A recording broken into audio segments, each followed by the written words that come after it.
All right, thank you, Julian, and good evening, everyone. I'm going to be talking tonight about BuildKit. All right.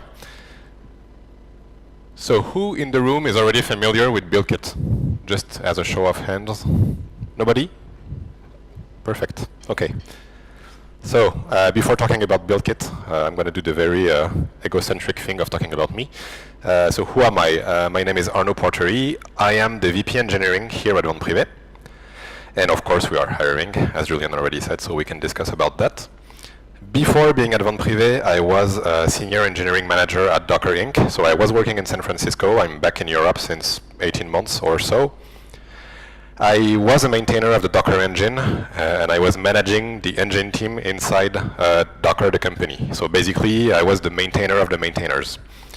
I was running most of the open source community, and to this day, I am still a member of what we call the Moby Project Technical Steering Committee, which is basically the oversighting group over the Docker project, the Docker open source project, so that whenever there's conflicts or things that need to be resolved, this is where we intervene. So why am I going to talk about BuildKit? Docker build, in my mind, is one of the most important features of Docker. First and foremost, because my background is more of a dev background than an ops background, and I feel that Docker build is one of the most developer-facing features that there is in Docker today. It is massively relied on.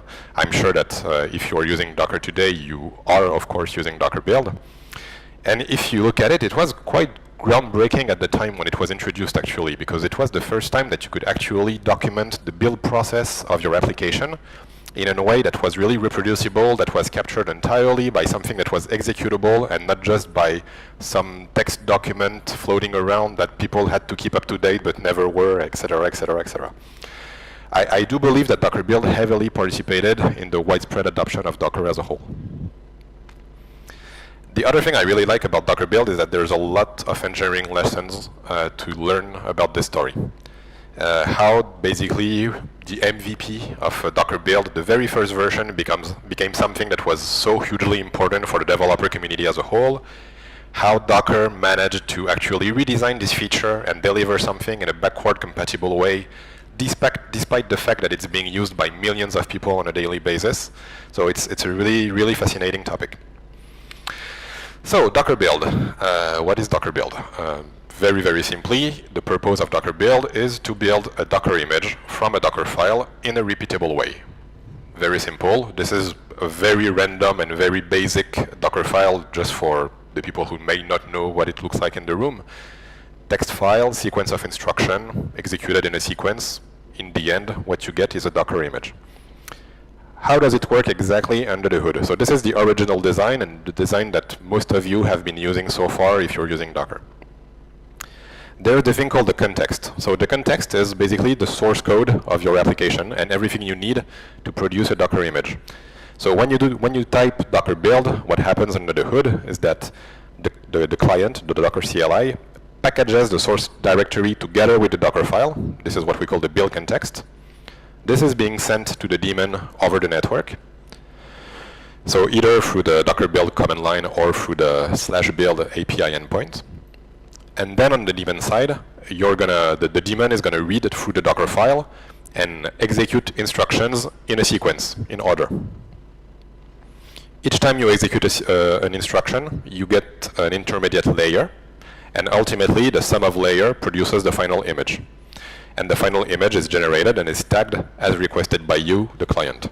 So basically, this is what's happening under the hood when you're using Docker build. This design is the original one, and it has lived for many, many years, so it's still something that is highly respected, but it has a lot of flaws. First and foremost, the performances are really suboptimal. The thing that I mentioned at the beginning, that there's the context, it is sent every single time. So every time you're typing Docker build on your laptop, you take the context, the local directory, you're compressing this into an archive, sending it over to the daemon. When you have a really, really large application, this can be sometimes as big as several dozens or even hundreds of megabytes. So it's not free. It's something that is actually quite expensive, and something that is not always necessary, especially when you are rebuilding something that hasn't changed, you're still going through the operation of taking the whole context, compressing it, sending it to the daemon.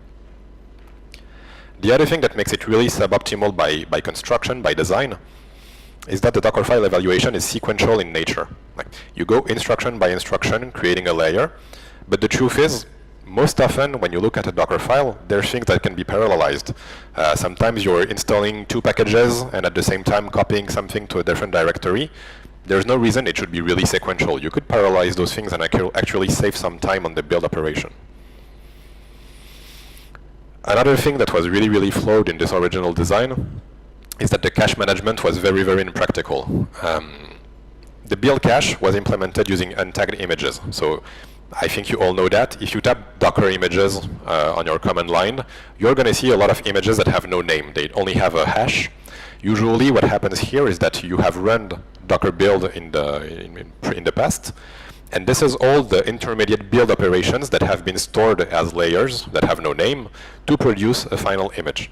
So it kind of mixes up what is really build cache and what is really an image. This is hard to explain to users. This has come with its own security flaws, actually, and it's not something that is very, very sane. And finally, it's extremely hard to evolve Docker build. The syntax of the Dockerfile is tied to a particular Docker version, because the parsing happens on the daemon side. If you add an instruction to Dockerfile, then you need to upgrade the daemon if you want to use it. This is, of course, impractical. And there's so many opinions about what the Dockerfile should be that it had become a nightmare for the maintainers. We were in a situation where basically everybody had something to say about the syntax and what it should be. We had people asking to have if-else. We had people say that they needed include. We had people say that they needed mounts and loops and whatever. Ultimately, if you give people something that resembles a programming language, they're going to ask for a full-fledged programming language. And this is not what the Dockerfile was meant to be. And this it was extremely hard to manage with the community. And ultimately, the biggest problem of all is that really the Dockerfile is the API. There's no other API. You send the Dockerfile to the daemon. The daemon parses the Dockerfile. And yes, there's no intermediary layer. So if you screw up the syntax of the Dockerfile, you screw up the build API as a whole. So this is where BuildKit comes in.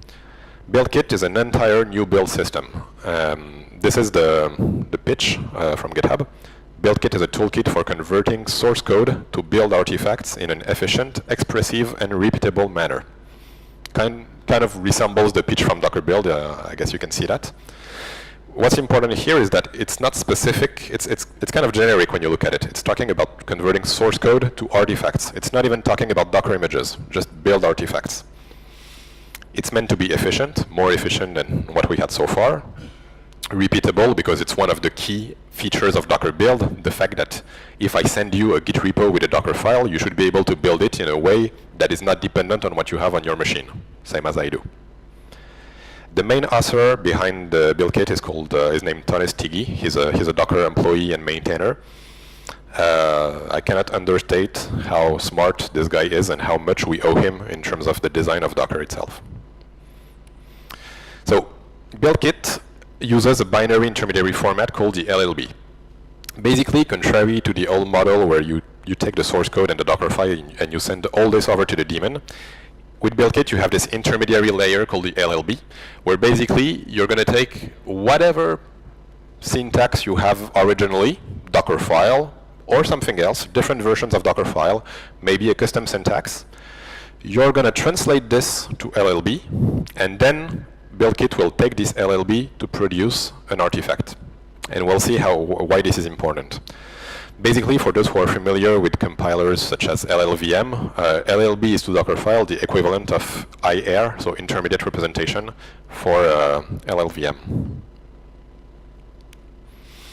So to continue with the comparison, at the very beginning when you build with BuildKit, what comes in is called the front end. So the front end is the piece responsible for taking a human readable file describing the build operation into a dependency graph expressed as LLB. So for example, taking your Docker file and converting it to a binary representation of this, And this LLB representation captures all the necessary steps to produce the build artifact. It has the same level of information than the original Docker file, but instead of being text, it's a binary representation. In practice, it's a content addressable directed acyclic graph, so it allows for efficient caching, for parallelization, everything is content addressed. And then this LLB is really the input to BuildKit. So when BuildKit builds something, it expects LLB in input, evaluates the graph as needed, parallelizing what can be, and producing the build artifact as output. The build artifact is produced using what we call an exporter, which can be for exporting Docker images, but it's not the only thing. You could potentially produce a VM image, an executable, a binary, whatever you need really. So there's several ways of using BuildKit. The first way I'm going to show you is to use BuildKit standalone. So we're not even going to use Docker. Well, actually, we're going to use Docker because I don't know of any other way to run BuildKit on my Mac.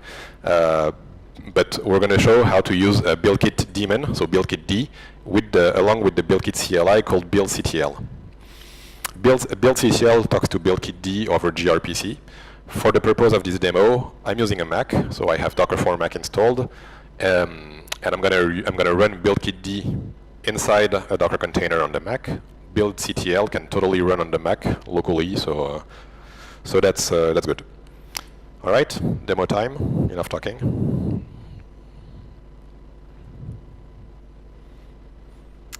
So let me see here. How is the font size? Can you guys see something? Yeah, front is fine, back is fine. Really? Okay, cool. So we're going to start by running BuildKit. So as I said, I'm going to run BuildKit inside a container. So BuildKit requires privileged. It's going to be exposed over port 1234. We're going to call this BuildKit.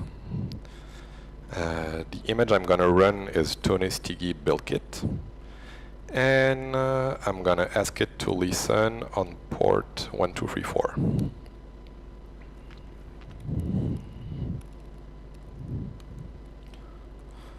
I should mention that the E key on my Mac is broken, so this is going to be interesting, I think, for the rest of the demo.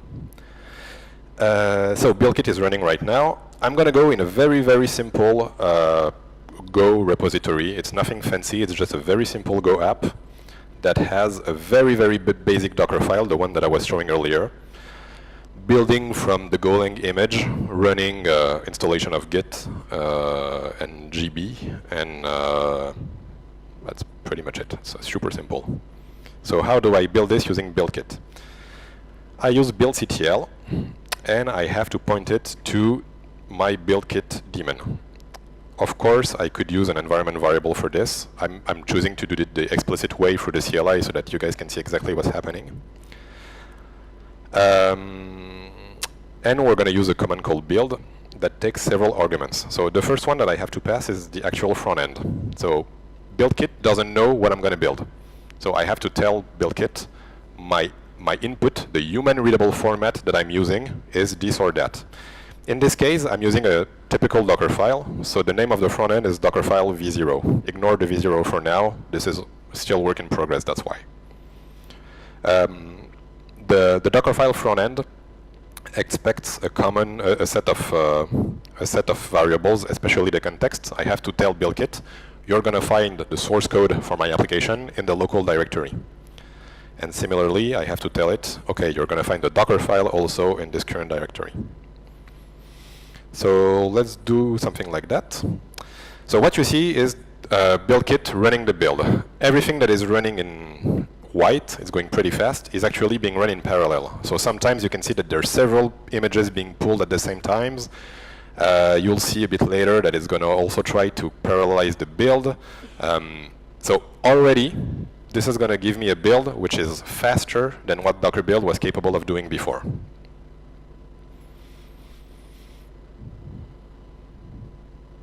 Okay, so build is running.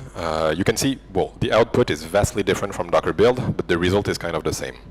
Ultimately, what I'm going to get is, of course, my build artifact. Okay, finish in 42 seconds. Now if I look at my Docker images, well, actually there's nothing new. Why? Because I didn't specify an exporter. So really what happened here is that I built for nothing. I just built into memory, essentially. So what I can do is you run the same command, but give it an exporter called Docker.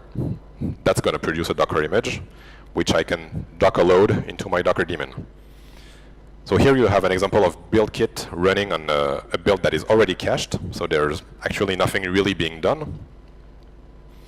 One thing which is really interesting is there was nothing to do. So because there was nothing to do, there was no use for BuildKit to send the context. If you look at what's happening in the first lines, it's very different than what usually happens when you Docker build. Usually with Docker build, what happens is first sending context, sending everything, because I don't know what has changed, so in doubt, I have to send everything. Here, BuildKit is much smarter about it. The communication between BuildKit, BuildCTL, and BuildKit-D is that BuildKit-D requests the file when there's something necessary to do with them. If everything is cached, the daemon is not going to ask for anything. The only thing that is necessary to only even know what to do is, of course, the Docker file and the Docker ignore, but this is the only thing that were transferred. The rest of the source code has not been transferred because it has not been modified. So ultimately, I get a build, again, which is way faster than what Docker build would have been capable of doing. So I picked an exporter called Docker, and I did a Docker load. So this time, if I look into Docker images, I have my new images, which I didn't name, but you can see that it was produced. Okay, I'm going to suppress this one. And I'm going to show you something else which is quite interesting with BuildKit. I'm going to stop the daemon just right now. BuildKit has something quite interesting if you are interested into getting more information. I can type. More information into your build operations. It has built-in support for open tracing. So basically you can hook it up to open tracing, to an open tracing compatible server, and get the traces of all your build operations. So that's what we're going to see right now. I'm going to launch Jaeger, which is not super relevant to this demonstration. It's just to have a daemon capable of listening to traces. And I'm going to run the BuildKit daemon same way that I did before, except I'm going to link it with the Jaeger container and specify that I want to use Jaeger traces, so an environment variable to point it to a Jaeger container. Some of you may be thinking, okay, I'm using --link instead of the fancy new Docker networks. I'm just old school and I like --link. It works. Okay, so same thing, I have BuildKit running, but this time it's being backed by Jaeger. I'm just going to check in Chrome if Jaeger is up and running. Okay, no traces yet, but Jaeger is up and running. So I'm going to redo the exact same operation, but this time I'm going to specify Jaeger trace. Let me copy paste it because Jaeger is impossible to get right. I'm going to specify the path to the Jaeger server and run my buildctl command. And this time, as the build is running, if I look into Jaeger, you see that I have traces coming in. So BuildKit-D is starting to send data to Jaeger. I can see my build operation here, and I can see all the operations happening under the hood. I can see the HTTP request between the daemon and the client. I can see what the daemon is actually fetching. I can see that it's pulling the Golang image. I can see how much time all those operations are taking. So basically, I can really dig into what is happening in my build operation and what is taking time in my build operation. This may seem quite trivial for a build as simple as this one, but when you're building a very, very large app, it's actually really, really cool to get able to dive into the details of each and every specific instruction that you have in your Docker file. And this is all built in inside BuildKit.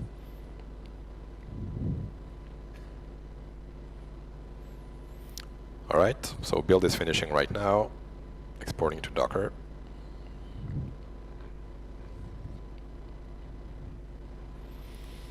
And it's done. Okay, I'm not going to do anything with it, so I'm just going to remove it, kill all this.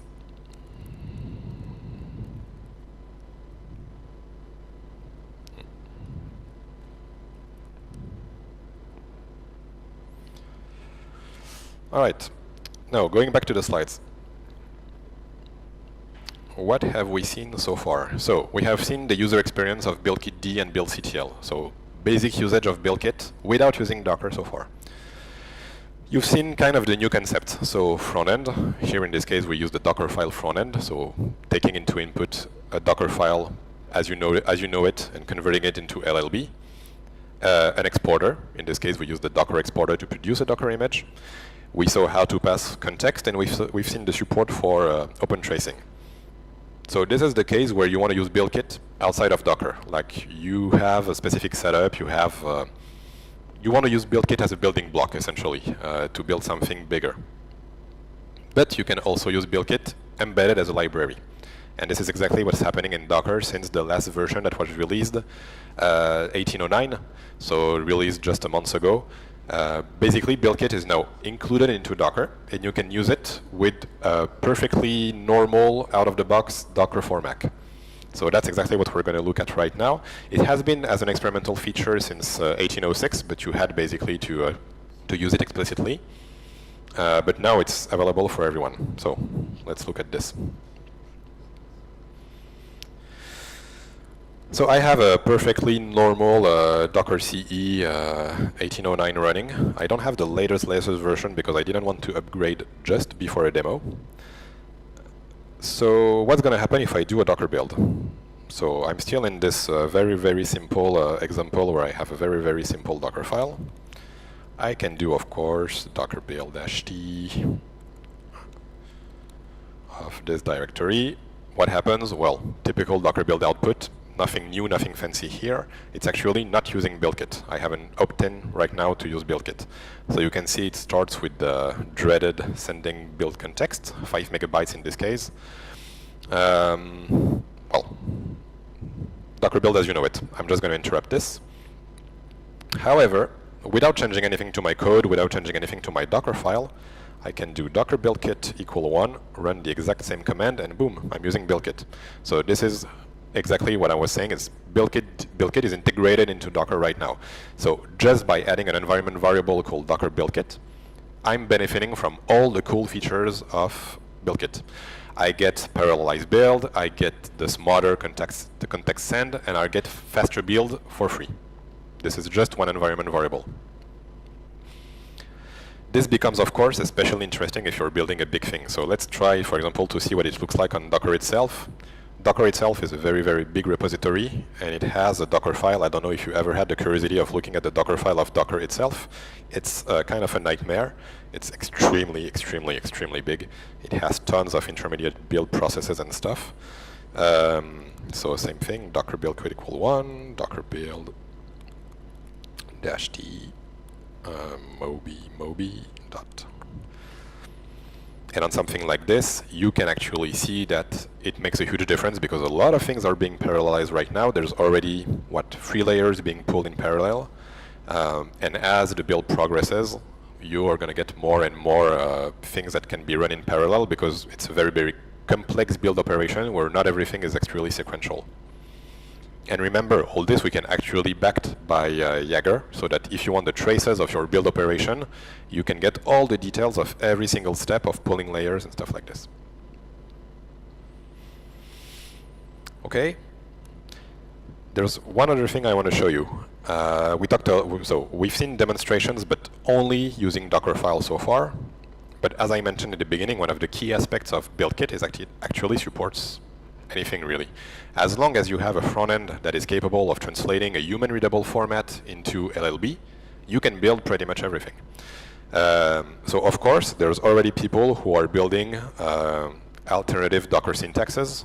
For example, there's a fork that exists somewhere that does Dockerfile supporting mounts. So if you need mounts in your build operation, now you can use a different front end than the classical Dockerfile and use BuildKit to build that. So I'm going to show you an example here. Is anybody familiar with Cloud Foundry? No?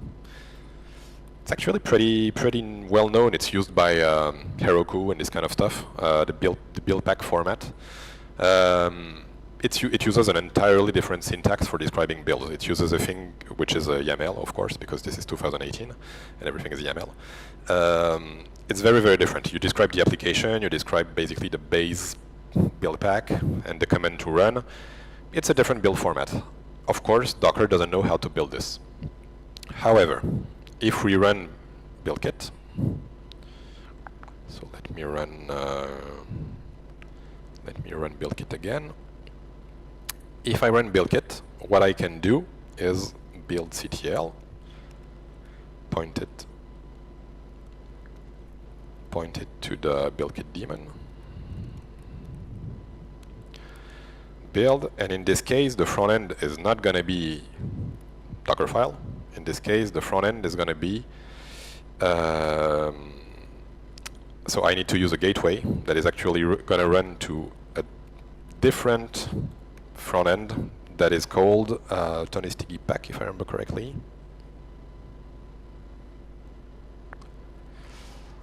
There you go.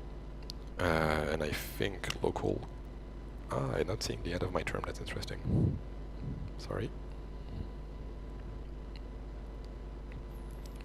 Context equal dot. So I'm going to explain this for 1 second. The reason why we have a front end called gateway is that basically this front end is kind of a mock that does nothing but take all the calls it receives and forward it to another container. And this is where the thing gets really, really smart, is that you can use alternative front ends described as Docker images or as OCI containers. So in this case, I have another front end called pack, which is capable of interpreting build packs. And what I'm going to do is run this in a container, and then BuildKit is going to forward all of the calls to this container so that the translation of the manifest.yaml to LLB is going to be done by this image. So in this case, I can run it.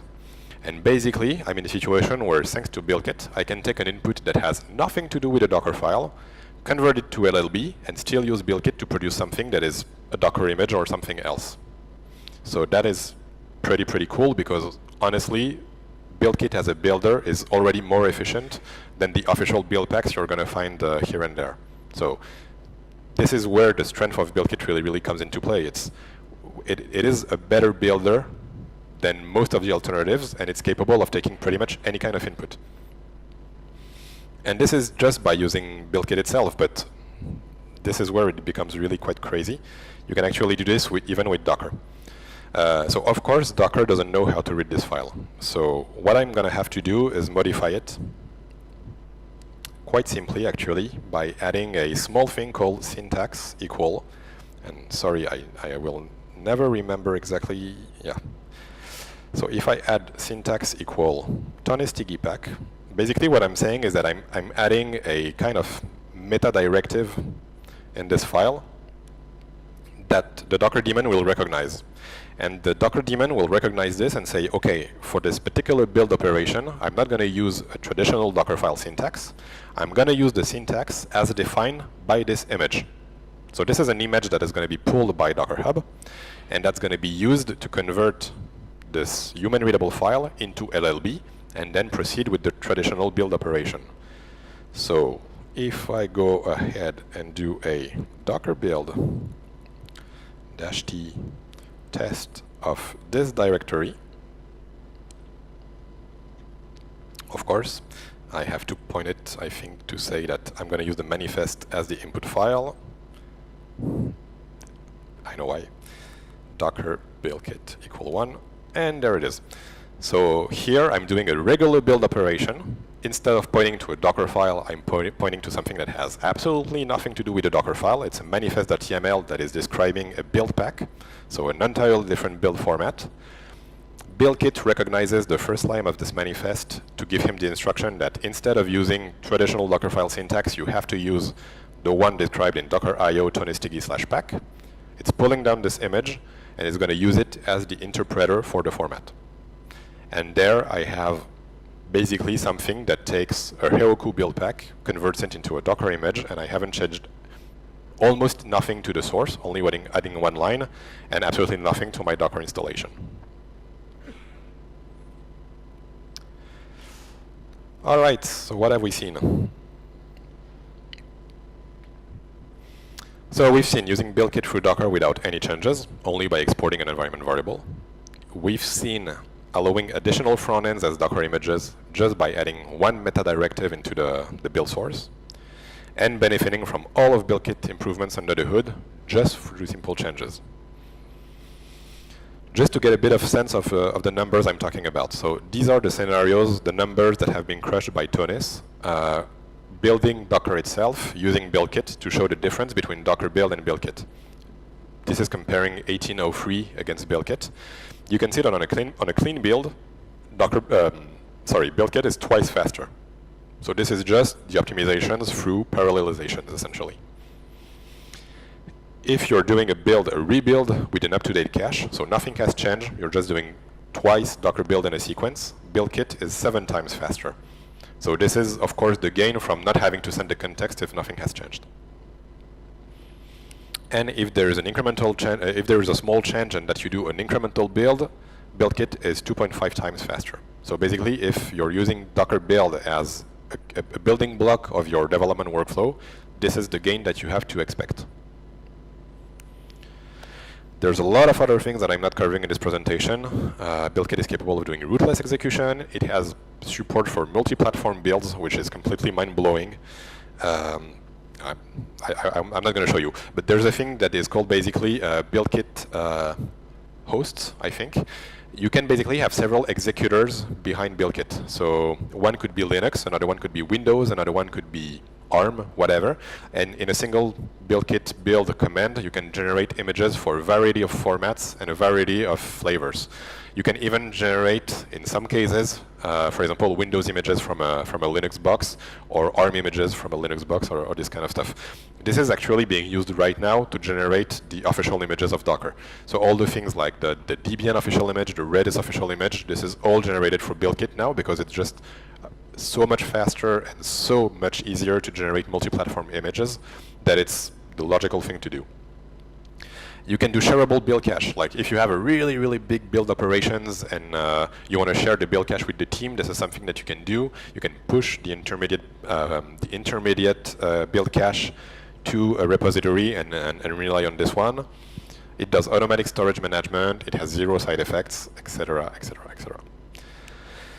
Thank you for this. Thank you for attending. I hope you're going to try this out because honestly, I think it's one of the best things that happened to Docker in a long time. I'm hoping there's going to be more presentation about BuildKit during DockerCon that is happening in beginning of December.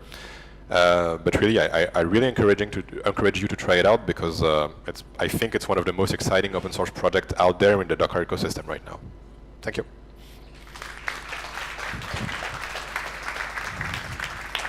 If someone has some questions for Arnaud, we have Mike.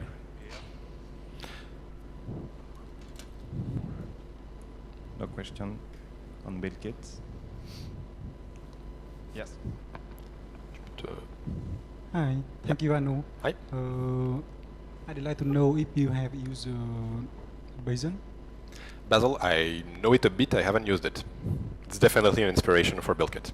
Because it is fast and so I'd like to use. Bazel is very, very fast. It is maybe a bit more complex, and it is less container aware. The interesting thing about BuildKit is that it's really meant to be 0 side effects and that every operation is run as a container. So it's maybe more built for a container world, but Bazel is, of course, a very, very powerful build system also.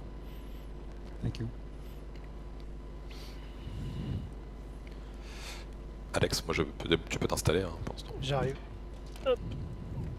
OK. No other questions? No. Maintenant, on va passer au speak de Alex. Merci beaucoup, Arnaud. Merci. Est-ce qu'on m'entend? On t'entend bien, c'est bon. C'est bon?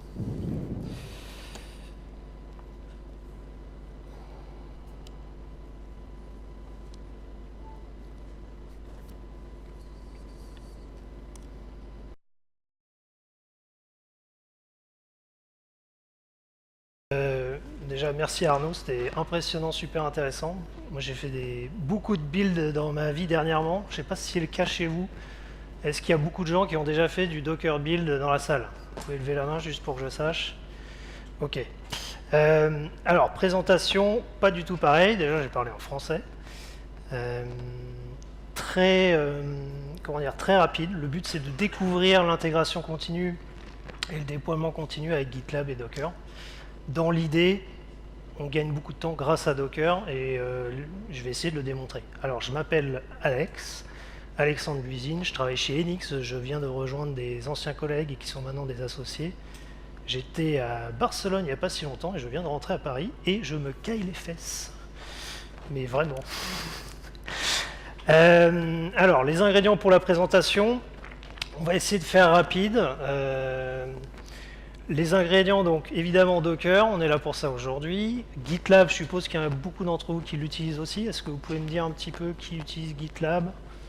Ok, peut-être d'autres solutions comme GitHub, Bitbucket. Ok. Donc GitLab, ça vous parle. Est-ce que tout le monde est familier avec l'intégration continue ou le déploiement continu? Je suppose que oui. Bon, des pratiques où je ne vais pas rentrer dans le détail, j'essaie de vous mettre un maximum de liens dans les slides. Il va nous falloir un projet pour faire de la CI/CD pour cette petite... je ne vais pas faire de démonstration, mais pour cette petite présentation. Et en fait, je vais utiliser cette présentation elle-même comme projet de CI/CD, puisque cette présentation est faite avec un framework qui s'appelle Reveal, où vous écrivez en gros vos slides en HTML ou en Markdown, et puis ça vous génère derrière une vue comme ça, où vous pouvez slider et puis avoir une représentation de votre présentation. Du coup, vous avez un QR code pour retrouver la présentation, mais il y a aussi au-dessus le lien vers le GitHub qui contient un peu tout ce qui est utilisé dans cette présentation. Et puis voilà, ça va nous permettre de travailler un peu le sujet. Donc on va partir du principe que votre application, vous l'avez déjà dockerisée, conteneurisée, mise en conteneur. Là, c'est l'exemple du Dockerfile pour produire le conteneur qui m'intéresse. Bon, rien de bien compliqué, on récupère un conteneur Node.js, on clone Reveal que vous voyez en haut, j'ai pas de pointeur, mais vous imaginez bien. Et puis derrière, je lance simplement la moulinette pour que je récupère à la fin ma présentation. Donc ça, c'est un Dockerfile. Je vous ai mis un petit lien sur les specs du Dockerfile, puisque ça peut être assez long et fastidieux si vous avez des gros projets.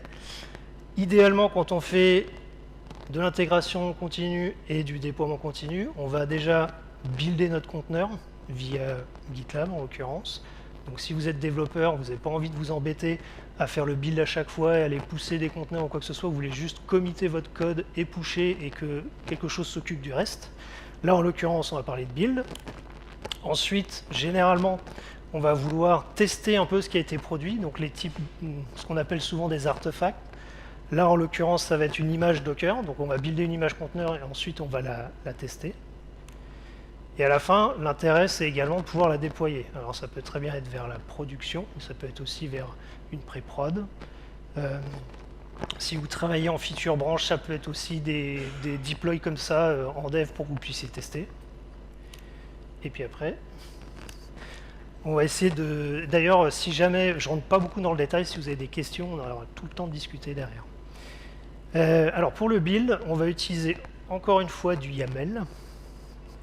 Pour ceux qui adorent ça, est-ce que tout le monde est à l'aise avec le YAML? Très bien. Donc dans GitLab, pour entrer dans le CI et CD, quelque chose de très simple, on pose un fichier YAML à la racine du projet, qui se nomme, vous le voyez à l'écran, gitlabci.yaml. Et dedans, on va pouvoir lui dire un petit peu ce qu'on a envie de faire. Donc là, dans l'idée, un build, on va lui préciser, bah tiens, je vais faire un étage de build, il y aura plus tard d'autres étages, l'étage de test, l'étage de deploy, et puis on va lancer un job qui va faire quelque chose, là en l'occurrence, vous voyez ici qu'il va lancer un Docker build, et ensuite il va Docker push ce conteneur sur une registry. Donc ça c'est le principe, dans les faits ça ressemble un peu plus à ça. Alors un petit peu plus compliqué, on va mettre des variables pour dire bah tiens mon image que je vais construire c'est super sympa, mais si j'ai quelqu'un d'autre qui bosse sur le projet, j'ai pas envie qu'il produise exactement la même image avec le même checksum ou le même tag, donc je vais faire quelque chose qui prend le commit, le chat du commit, le checksum du commit, et qui va utiliser ça pour taguer l'image. Et puis je vais aussi me loguer sur un registry pour pouvoir pousser mon conteneur. Une fois qu'il est buildé, il faut bien qu'il soit mis à disposition quelque part. GitLab propose par défaut un registry. Ce registry, il n'est pas ultra évolué, donc je vous conseille aussi de regarder d'autres solutions si ça vous intéresse, notamment Arbor, qui est un petit peu plus avancé là-dedans.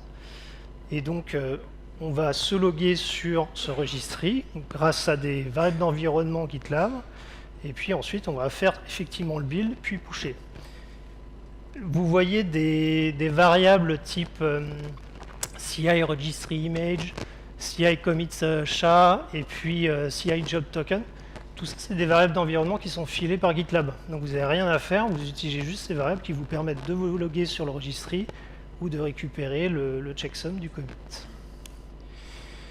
Si tout s'est bien passé, alors ça je l'ai fait pour tout avouer les 2 derniers jours, donc vous avez le rendu en live à chaque fois que j'ai fait quelque chose pour cette présentation.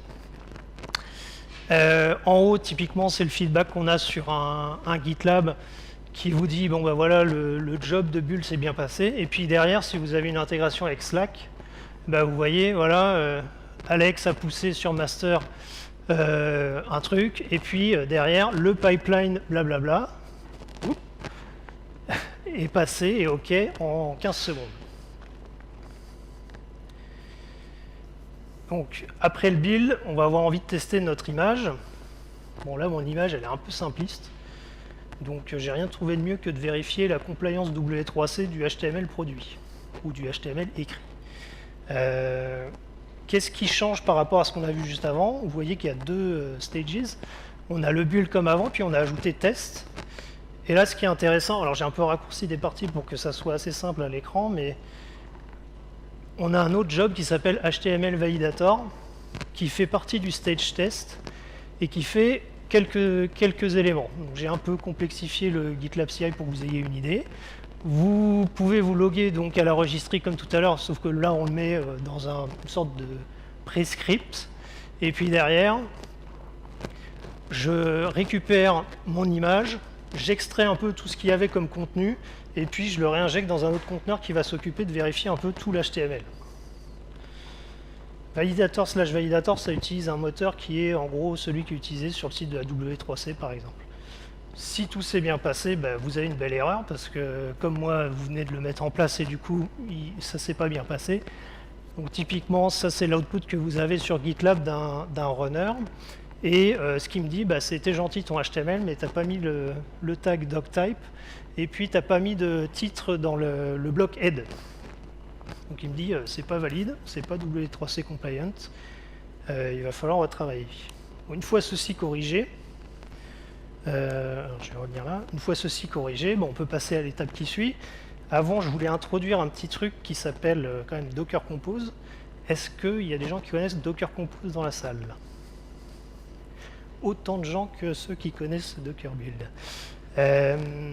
Docker Compose, en gros, ça simplifie beaucoup la gestion de stack applicative. C'est si vous faites du Docker, donc un conteneur, vous allez vite avoir envie de faire des microservices ou de combiner des conteneurs entre eux, et vous allez avoir envie de faire des stacks. Alors, très simplement, du coup, je le présente pour d'autres personnes, mais encore un YAML qui vous permet, au lieu de parler langage Dockerfile, vous allez parler langage Docker Compose. Je vous ai mis un lien là d'ailleurs sur toutes les options, les éléments de configuration que vous pouvez utiliser. Et puis vous pouvez définir des services à l'intérieur d'une stack. Donc là, la version 3 du fichier Docker Compose, un service ou un microservice www, puis un microservice load balancer. En gros, l'idée c'est de faire du HTTPS.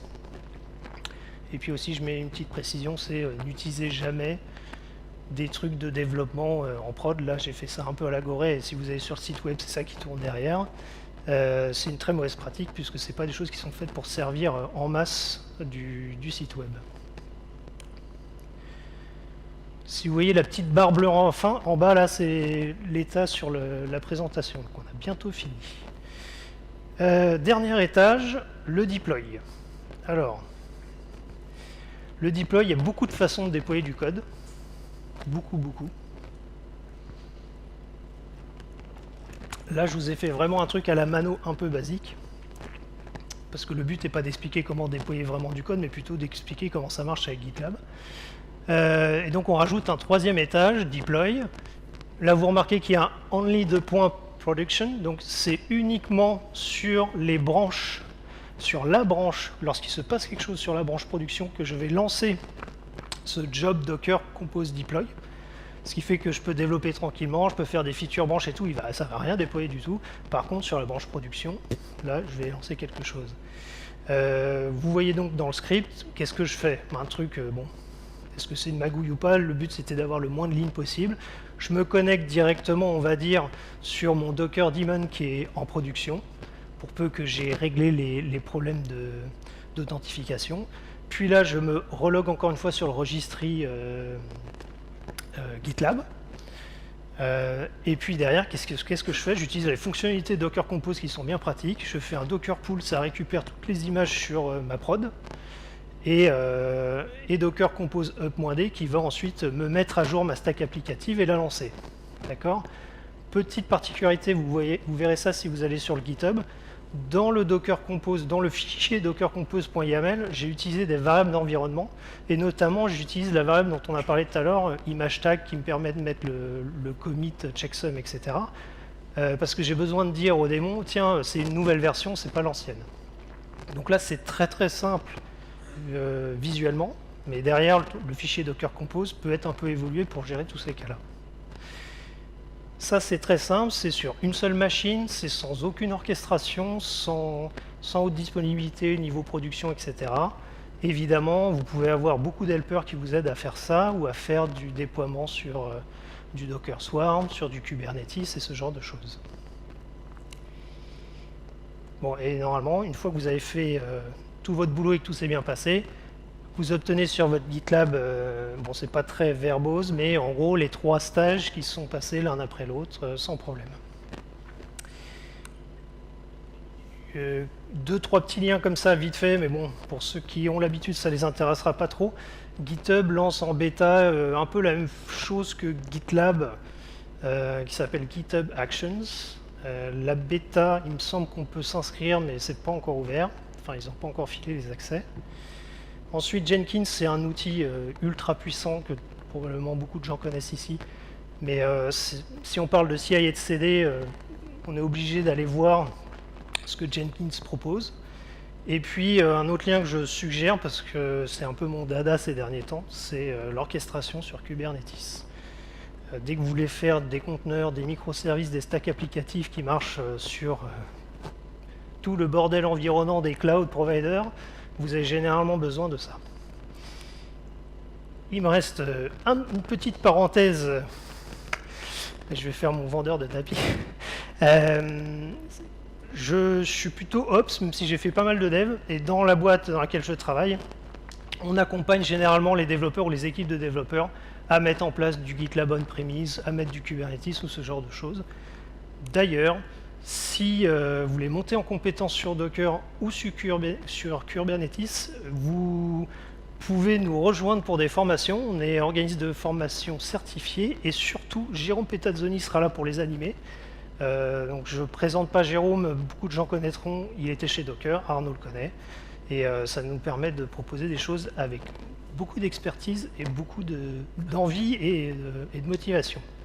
Voilà, bah écoutez, c'est fini pour moi. Je pense que on va pouvoir passer à la suite. Est-ce que Julien est dans le coin?